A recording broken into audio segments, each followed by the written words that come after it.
সর্বকালের সর্বযুগে সর্বশ্রেষ্ঠ মহামানব হজরত মুহাম্মদ সাল্লাল্লাহু আলাইহি সাল্লামের 1499তম শুভ জন্মদিন পবিত্র ঈদে মিলাদুন্নবী সাল্লাল্লাহু আলাইহি সাল্লাম উপলক্ষে দেওয়ানবাগ দরবার শরীফে অনুষ্ঠিত হয়েছে আশিকে রাসূল সাল্লাল্লাহু আলাইহি সাল্লাম সম্মেলন। মুহাম্মদী ইসলামের নেতৃত্ব প্রদানকারী মহামানব ইমাম প্রফেসর ডক্টর কুদরতে খোদা মাদ্দাজিল্লুহুল আলী হুজুরের আহ্বানে অনলাইন প্ল্যাটফর্মের মাধ্যমে বাবের রহমত দেওয়ানবাগ শরীফ থেকে একযোগে বিশ্বের 32টি দেশসহ দেশের 64টি জেলার লক্ষ লক্ষ রাসূল প্রেমিক ও ধর্মপ্রাণ মানুষেরা অনলাইন প্ল্যাটফর্মের মাধ্যমে অনুষ্ঠিত এই সম্মেলনে অংশগ্রহণ করেন।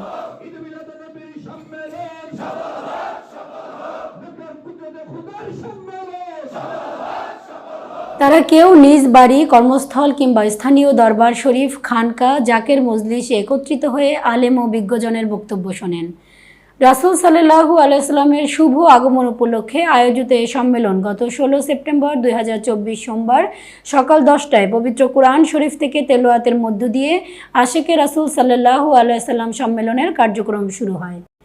বাদ জোহর নামাজের পর সুফি সম্রাট হযরত শাহ দেওয়ানবাগী রহমাতুল্লাহ হুজুরের সুযোগ্য উত্তরসূরি মুহাম্মদী ইসলামের নেতৃত্ব প্রদানকারী মহামানব ইমাম প্রফেসর ডক্টর কুদরতে খোদা মাদ্দাজিল্লুহুল আলী হুজুরের মহামূল্যবান বাণী মোবারক প্রদান করে বিশ্ববাসী শান্তি ও সমৃদ্ধি কামনায় আখিরি মুনাজাতের মধ্য দিয়ে সম্মেলনের সমাপ্তি ঘোষণা করেন। ব্রহ্মাণ্ডকে সৃষ্টি করা হতো না, আর রাসূল তাকে ভালোবাসার কথা হাদিস শরীফে বর্ণনা করেন যে ব্যক্তি তার পিতামাতা, স্ত্রী, সন্তান এবং সকল মানুষের চেয়ে আমি মুহাম্মদকে বেশি ভালো না বাসবে, সেই ব্যক্তি ঈমানদার না।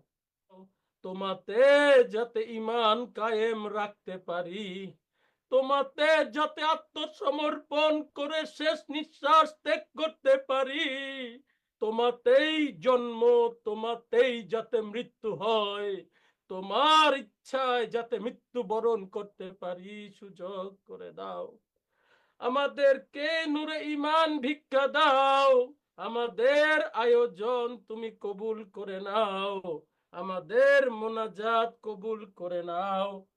আমিন আমিন সুম্মা আমিন বাহাক্কে লা ইলাহা ইল্লাল্লাহু মুহাম্মাদুর রাসূলুল্লাহ সাল্লাল্লাহু আলাইহি ওয়াসাল্লাম।